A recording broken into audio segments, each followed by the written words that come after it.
Archbishop William Laud was on the right side and wrong side of history. In religion he was on the right side. Laudianism, which is Arminianism, which is the tolerant Protestantism of the Elizabethan settlement, both Edward and Elizabeth being educated by Erasmian scholars, is Erasmianism. That is the Anglican Church of England we have today. At the Synod of Dort, Calvinist crackpots decreed double predestination.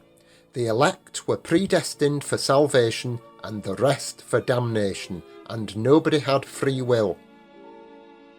Laud believed in free will and universal grace, that salvation was attained by good deeds. Politically, Laud was on the wrong side of history. He supported absolute monarchy. His hero was Cardinal Richelieu, who had crushed the French nobility, destroyed the Huguenots, and established Louis XIII as an absolute monarch accountable to nobody. An inheritance Louis XIV turned into royal despotism. Laud had no hobbies, few friends, and took no exercise. He tried swinging a heavy book once and ruptured himself, after which his only exercise was being jolted up and down in his carriage.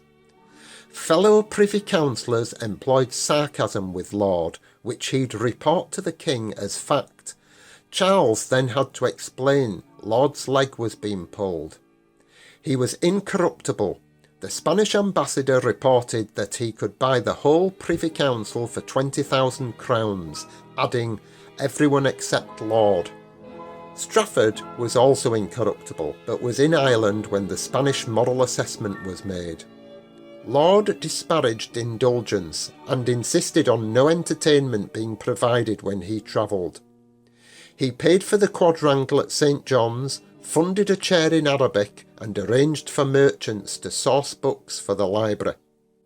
Laud had an unlikely friendship with Strafford, and wrote to him that he was being ground between the upper and nether millstones of court Catholicism and parliamentary Puritanism. Worse was to come. Royal absolutism was around the corner, and Parliament needed to break the synthesis of church and crown. It needed a powerful lever and found it in Scotland. The Act of Revocation in 1625, reallocating church land seized by nobles, had alienated the Scottish nobility, who hijacked the Presbyterian anger at the imposition of the Anglican liturgy and stoked it into the bishops' wars. In England, moderate parliamentarians, fearing absolutism, encouraged and employed the Scottish fanatics, and using Popery and Antichrist, directed them against the synthesis of Laud and the King. Laud was charged with popery by the mob and usurping crown authority by the court, and was guilty of neither. Charles testified that he'd ordered Scottish bishops to impose the Anglican liturgy, but the truth was by the by. Parliament was fighting for its existence, and Laud had to go.